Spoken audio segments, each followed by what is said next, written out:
way dhamaatay qof wicid iyo internet xumi ugu dambeyntii Soomar ayaa timid dhamaan geeyga Puntland waxaan rabnaa inaad ka kaaftoonto gacan kale adigoo isticmaalaya taleefankaaga gudaha app-ka Soomar waxa hadda kuu furan inaad ilbiriqsiyo kaga shuban karto internetkaaga xirmo kastood u baahato inta aan ka hor dhicin nala tijaabi sida ay u sahlan tahay soo degso app-ka Soomar geli nambarkaaga kadibna ka dooro halka hoose Puntland Market ku dhufo qaybta internetka halkan waxaad ka xulan kartaa shirkadaha Somtel ama Golis ku dhufo mid kamid ah halkan waa meesha aad ka dooranayso xirmada munaasabka ku ah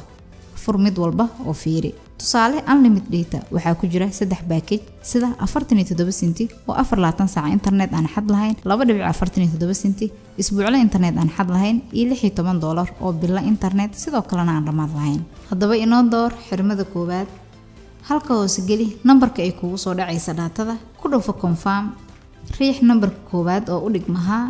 kadibna geli nambar sireedkaaga hambaliyo waxa markiiba kuu soo dhacay daatadii aad ka dalbatay app-ka Soomar ogsoonow inaad si isku mid ah ugu shuban karto app-ka haddii aad online ama offline tahay Soomar waa wehelkaaga internet goor walba ay ku tahay